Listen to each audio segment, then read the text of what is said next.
नमस्कार दोस्तों, मेरा नाम है अंशुल चड्ढा और आप सबका स्वागत है मेरे चैनल मिस्टिक पंडित पे। और आज मैं बात करने जा रहा हूँ राहु और केतु के बारे में। ये राहु केतु बहुत ही इन्फ्लुएंशियल प्लैनेट होते हैं दोस्तों, और किसी के जीवन में बहुत बड़ा इम्पैक्ट क्रिएट कर सकते हैं। इस वीडियो में दोस्तों मैं बताने जा रहा हूँ ये राहु केतु का जन्म कैसे हुआ, ये राहु और केतु आपके जीवन में कैसे इम्पैक्ट क्रिएट करते हैं, और इन दो प्लैनेट को हम डेप्थ एनालिसिस करके इनसे कैसे बेनिफिट उठा सकते हैं। मेरा वीडियो बनाने का उद्देश्य दोस्तों सिर्फ यही है कि मेरा जितना भी ज्ञान रहा है 10 या 15 सालों का, मैं आप लोगों के साथ बांटना चाहता हूं और बहुत सरलता से समझाना चाहता हूं। मैं आप लोगों को एस्ट्रोलॉजी नहीं समझा रहा दोस्तों, मैं जीवन में जो मुझे लगता है ये ज्ञान या ये बेनिफिट जो मैं एस्ट्रोलॉजी से प्राप्त किया है वो मैं सरलता से किसी को समझाऊं और वो लोग इसका बेनिफिट उठाएंगे तो मेरा लक्ष्य प्राप्त हो जाएगा दोस्तों। तो दोस्तों सबसे पहले समझते हैं राहु केतु आइडली है क्या, इनका जन्म कैसे हुआ था। राहु केतु का जन्म हुआ था समुद्र मंथन के बाद। ये समुद्र मंथन क्यों हुआ था, कैसे हुआ था और किसके लिए हुआ था। समुद्र मंथन की जरूरत इसलिए पड़ी थी दोस्तों कि असुरों के गुरु जो कि थे शुक्राचार्य, उनको था वरदान प्राप्त, जो कि हमारे भोले बाबा जो कि बहुत ही भोले हैं, उन्होंने दिया था संजीवनी वरदान के रूप में, जिसमें कि अगर कोई भी असुर मर जाता था तो वो उसको जीवित कर देता था महामृत्यु में जाप करके। बहुत ही पावरफुल मंत्र है फ्रेंड्स। मैं इसके ऊपर भी एक वीडियो बनाऊंगा आने वाले टाइम में, क्योंकि ये हर एक के जीवन में बहुत ही महत्वपूर्ण है। मैं वापस आता हूँ टॉपिक के ऊपर। तो वो जब जीवित कर देते थे तो इसी करके जो देवताओं के गुरु थे इंद्रदेव, उनको बहुत परेशानी हो चुकी थी और वो इतने परेशान हो गए थे कि विष्णु जी के पास गए।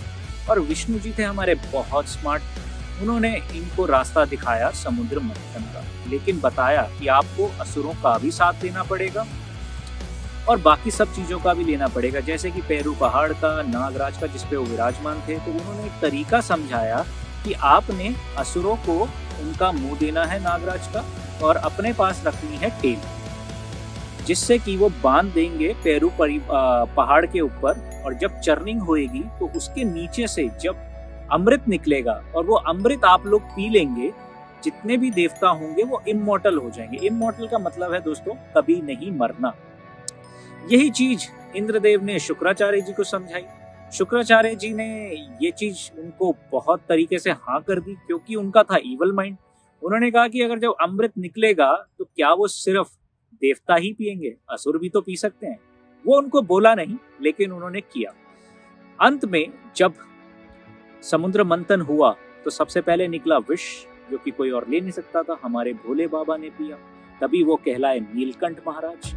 उसके बाद कामधेनु गाय निकली, पेड़ निकली, हाथी, घोड़ा, एंड उसके बाद कलश निकला। कलश के बाद दूध के फॉर्म में निकला अमृत, और जब निकला अमृत तो देवताओं और असुरों के बीच में जंग छिड़ गई कि अमृत वो पिएंगे। तो विष्णु जी ने मोहिनी का रूप धारण किया और अपनी कलाओं से देवताओं को अमृत पिलाते जा रहे थे और उनको पानी पिलाते जा रहे थे। उसी बीच एक असुर जिसका नाम था स्वर्ण भानु, वो रूप बदलकर देवताओं का बैठ गया चंद्रदेव और सूर्यदेव के बीच में।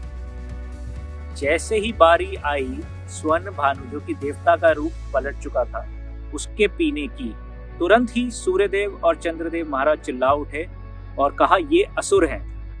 वैसे ही मोहिनी का रूप धारण करे विष्णु जी वापस आए और उनके गर्दन काट दी स्वर्ण भानु। स्वर्ण भानु का रूप, गर्दन अलग हो गई, धड़ अलग हो गया, लेकिन अमृत जा चुका था और उसी वजह से स्वर्ण भानु हो गया था इमॉर्टल। मतलब कि राहु और केतु जो बन गए छाया ग्रह। सर, दिमाग, बुद्धि पे राज इम्पैक्ट करने वाली चीज हुई राहु, बिना दिमाग के काम करने वाली चीज हुई केतु, जो कि है धड़।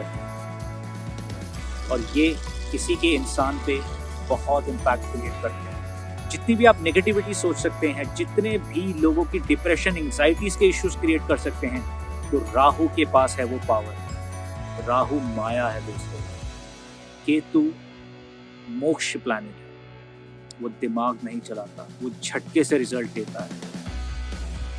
दोस्तों, ये इतने पावरफुल प्लैनेट्स हैं, किसी भी अच्छे प्लैनेट के ऊपर जब भी इनका ग्रहण लगेगा या उनके साथ युति होगी तो उनकी सारी पॉजिटिविटी नाश कर सकते हैं। और ये कैसे बनते हैं, अपने अगर ऑर्बिट में देखें, स्वर मंडल में इनका कैसे हम निवारण देख सकते हैं।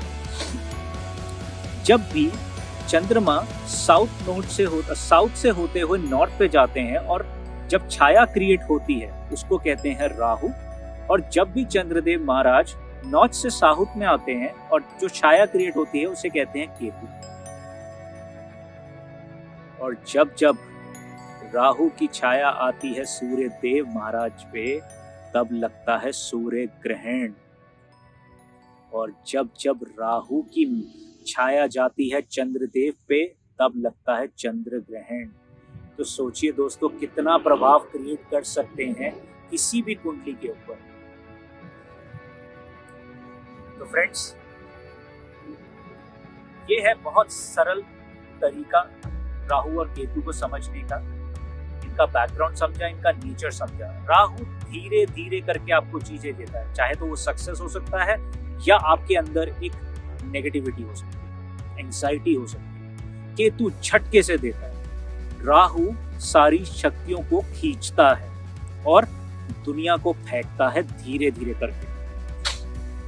और केतु इसका ऑपोजिट करता है, वो सारी शक्तियों को एब्सॉर्ब कर लेता है और अपने अंदर, अगर उसकी पॉजिटिविटी होती है तो वो खींच लेता है। एक इंसान के अंदर बहुत ही ज्यादा ही आपके पास अच्छी चीजें हैं, वो सब खींच लेता है केतु। केतु का भी अपना एक बहुत बड़ा इम्पैक्ट है दोस्तों। बट केतु ऑस्पिशियस प्लैनेट बन सकता है अगर उसको हम मोक्ष की तरफ ले जाने की कोशिश करें। सेम राहु से आप बहुत ही ज्यादा ऐश्वर्य की प्राप्ति प्राप्त कर सकते हैं अगर हम राहु के बेनिफिट्स की बात करें। ये दोनों प्लैनेट का अलग अलग रूप है फ्रेंड्स, बट इनको एक ही तरफ से मैं समझता हूँ। और जो मैंने भी आज तक जितने भी अपने क्लाइंट्स हैं या जिनकी भी कुंडली में देखता हूँ, मैं सबसे पहले राहु और केतु को जरूर देखता हूँ। या तो उनकी दशा ना चल रही हो, या वो इस समय ट्रांजिट में ना हो, ऐसे ग्रहण पे बैठे हों जिनकी वजह से कोई भी जिस घर पे बैठे हो उसकी वजह से उनको प्रॉब्लम आ रखी है या उनको बेनिफिट हो सकती है। बहुत सारे सेलिब्रिटी सिर्फ राहु की वजह से ही राज कर जाते हैं और बहुत बड़े महात्मा सिर्फ केतु की वजह से बच जाते हैं। ये दोनों ही बहुत इम्पैक्टफुल हैं मेरे दोस्तों।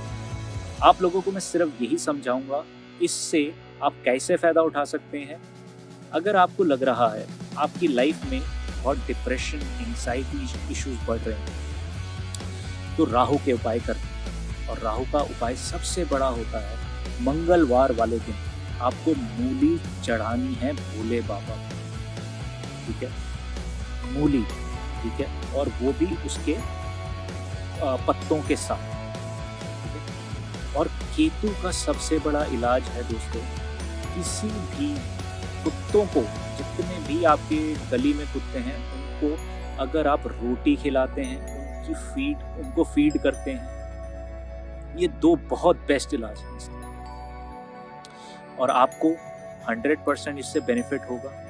और अगर आपको कभी भी लगता है कि इन दो प्लैनेट्स की वजह से या लाइफ में कोई सी भी नेगेटिविटी, या आपको ऐसा लग रहा है कि मैं इस लाइफ में अपना जीवन का मकसद नहीं पा रहा, तो कहीं ना कहीं इन दोनों प्लैनेट्स का बहुत बड़ा महत्व है फ्रेंड्स।